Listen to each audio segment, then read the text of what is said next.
This is Anne Butler, the Book Griffin. Welcome to another episode of my book chat.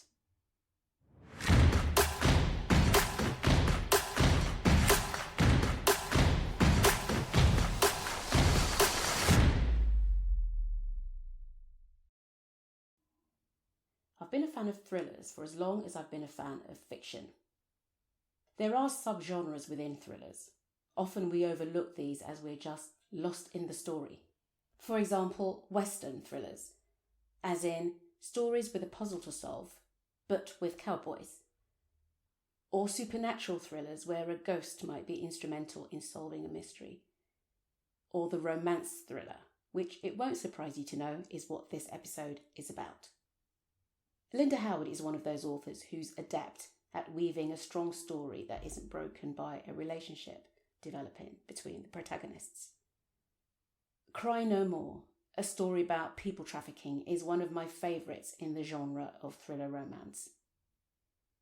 Maya Banks also creates strong stories with strong men and women who don't let the fact they fancy or are in love with each other get in the way of getting the better of the bad guys. It is a difficult balance. As a fellow author, I understand this. You want there to be chemistry between the protagonists, and you want to tell the story about the event which has brought them together. It's often the case that the two who are destined to get it together have only met because of extreme circumstances. I think Maya Banks did this really well in Forged in Steele, a book which was published in 2013. In Forged in Steele, you have this tough mercenary and his team of mercenaries who go to a rough and ready clinic in the middle of an unnamed jungle to get patched up at the end of each of their firefights. The character Steele, a nice play on words for the title, right?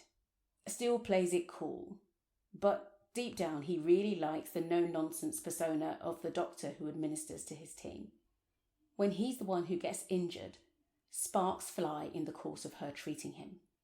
The author doesn't take us out of the action for too long and found a really good balance, I think, between Steele's and Marin's relationship and Steele's team fighting the bad guys.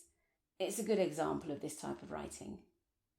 One of my favourite thriller romances is The Witness by Nora Roberts, which was published in 2012. I've talked about this book before, but I couldn't not mention it in this episode. Long story very short. A teenage girl witnesses a murder, realises safe houses are not safe, and she goes on the run.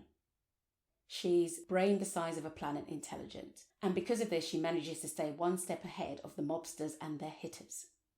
She meets an ally, a great character. They fall in love over the course of the story, and I just love how Nora Roberts played this out.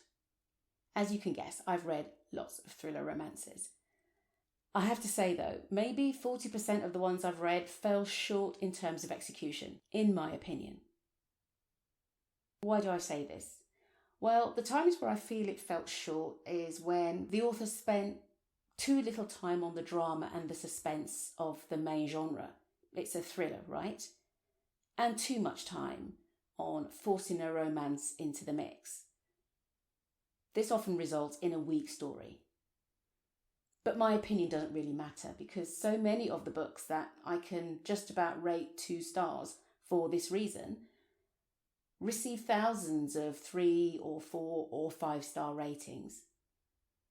But that's what makes reading and writing such a blast, right? Because those books have their audience. Those authors, their fan base. The fact that that isn't me, well, that's all right.